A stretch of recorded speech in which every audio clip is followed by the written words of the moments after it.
Okay, we're going to move into factoring difference of two squares. And now, if you remember from the last unit when we talked about multiplying polynomials, you had something like this. You would have like x plus 2 times x minus 2. And when you multiplied those together, right, you got x squared, and then you'd get minus 2x, and then plus 2x, and then 2 times negative 2 is negative 4. And then the negative 2x and positive 2x, those canceled out. And so you ended up with x squared, which is a square number, and then negative or minus 4. Okay, and 4 is also a square number.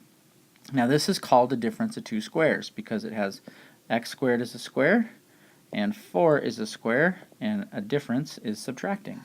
So that's called the difference of two squares.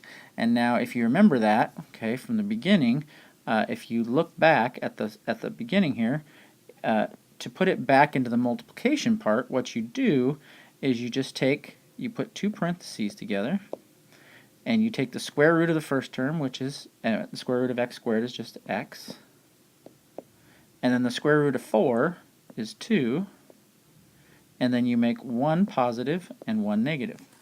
And that's all you have to do. I mean, that's the shortcut to doing a difference of two squares, okay? Because when you multiply it all back out, the middle terms cancel each other out. That, honestly, is just the basics of what we're doing here. Okay, but we're going to go ahead and go through all these notes. I think there's like 3 pages. So we're on page 3 of your notes. And a couple things you need to look for. Okay, so it says here, for a binomial to be the difference of two squares, two conditions must be met. Okay, first, both terms must be perfect squares. Okay, so we got x squared minus 4. Okay, now you could have something like this, 16 minus y squared. You could have 9x to the 4th minus 25y to the 8th. Okay, those are all perfect squares because the perfect square of 9 is 3. The square root of 25 is 5. The square root of x to the 4th is x squared, and the square root of y to the 8th is y to the 4th. Okay, so remember when you take the square root of an exponent and it's even, you just cut it in half. Okay, so this one right here I could actually do really quick, right? 9, the square root of 9 is 3. The square root of x to the 4th is x squared. Okay, so we put that in both of them. The square root of 25 is 5. And the square root of y to the 8th is y to the 4th.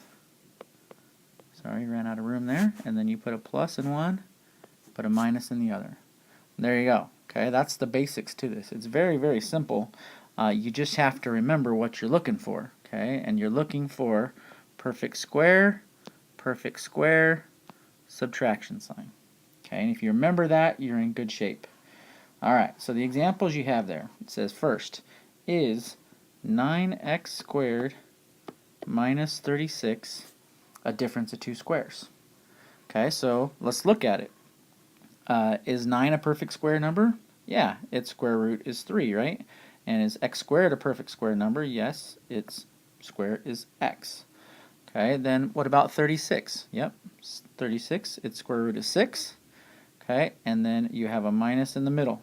So that is a perfect square, a difference of two squares. That's perfect. Okay, what about this one? The second one they say negative 4x squared plus 16. Now this doesn't look exactly the same, okay, because you have, it looks like we do have the two perfect squares, right, because we got 4 and x squared, and we do have 16, but we don't have that minus in the middle. Okay, but if you remember, we can use the commutative property, right? Okay, we are adding, so what you do is you flip the 16 and you take it to the front. So now you got 16 minus 4x squared. Okay, and now look at that. Now we do have a difference of two squares. Okay, so we have the perfect square of 16, we got the perfect of 4, x squared, and then we have the subtraction in the middle. So it does work. You could flip it around and that would work just fine. Okay, hopefully that makes a little bit of sense. Alright, so there's the try these there. There's 5 of them. Run through them really quick and let me just write yes or no next to whether or not they are a difference of two squares. Alright, so these are all the try these here. So let's take a look. The first one, we have x squared and we have 25. Those are both perfect squares, and we have a subtraction sign in the middle. So that is a yes. That's a perfect difference of two squares. We have x squared and we have 24. 24 is not a perfect square, so that's a no. We have negative 36 minus x squared. Now that's really, really close, except for that little negative.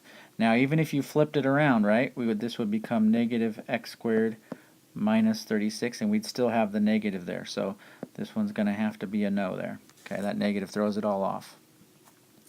The next one, 4x squared, that is a perfect square, but 15 is not, so that's no.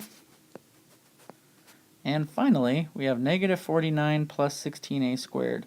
Okay, well, we have our perfect squares, and we do have a minus sign, but our minus sign is not in the front, so let's flip it around, see if it works. 16a squared minus 49, and look at that, it does. Okay, perfect, perfect, subtraction in the middle, that's a yes.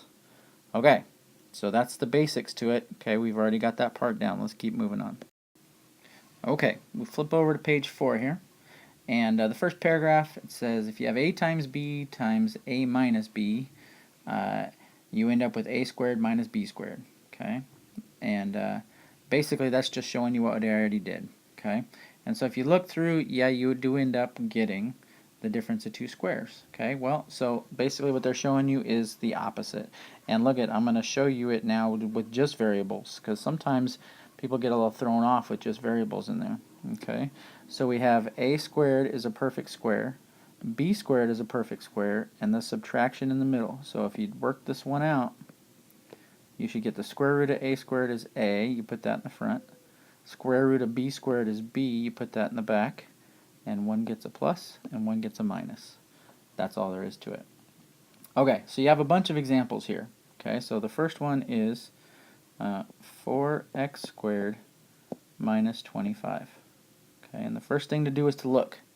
Okay, yep, those are all perfect squares, right? And there's a difference in there.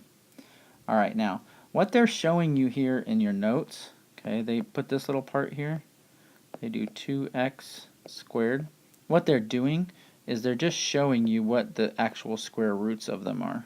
Okay, so the square root of 4x squared is 2x and then squared. So this part right here and this right here equal the same thing right now. So it's just kind of doing an extra step for you. Okay, and then the square root of 25 is 5, and then 5 squared is 25. Okay, now I'm not going to expect you to do this. You can skip that part. You can just jump straight to the answer. So the answer here is going to be 2x plus 5, 2x minus 5. Okay, let's look at the next one. M to the 6th minus 16 n squared. I'm going to get my eyes checked here because I'm having a hard time reading these.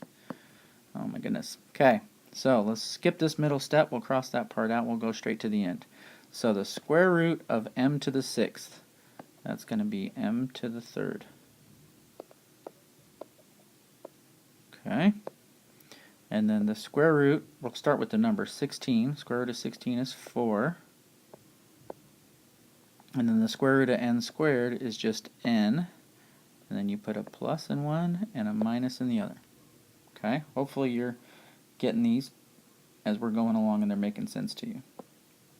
So we have 36x squared minus 25y to the 6th.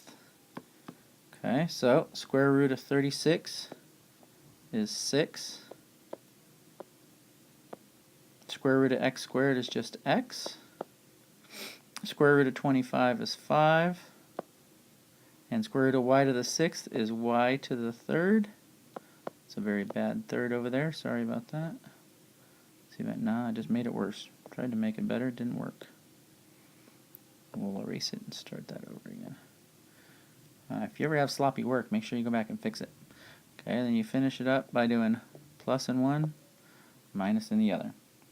Alright, and then finally the next example, you got 9a to the 8th, b to the 4th, so they're just getting a little longer here, minus 49. Now if you look, okay, 9 is a perfect square, okay, so 9 is a perfect square, a to the 8th, okay, remember a perfect square with an exponent is when basically it's an even number because you can cut it in half evenly.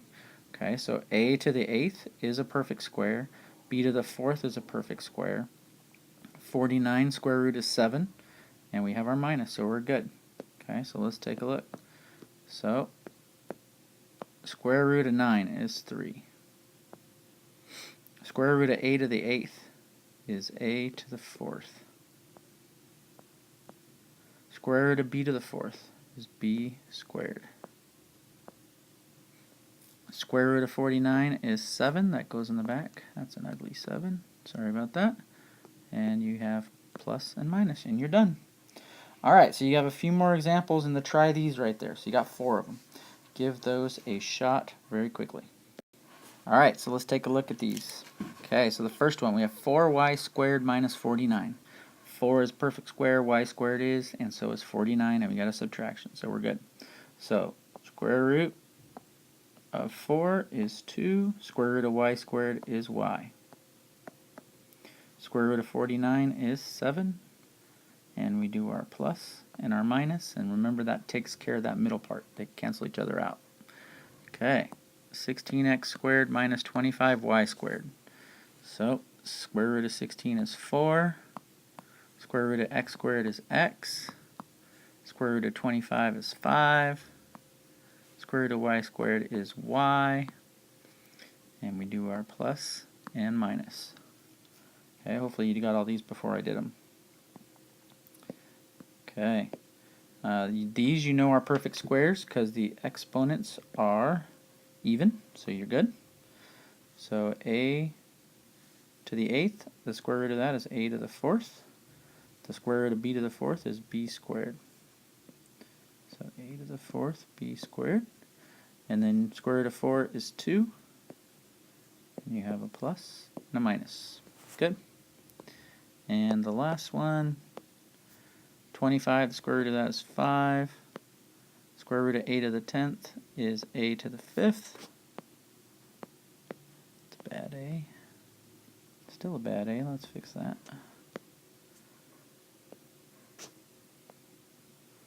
There we go. That's a little better. And then the square root of 36 is 6. And the square root of b to the 8th is b to the 4th. And we do a plus and a minus. Alright, so you are most of the way there already. Okay, let's go to the next part.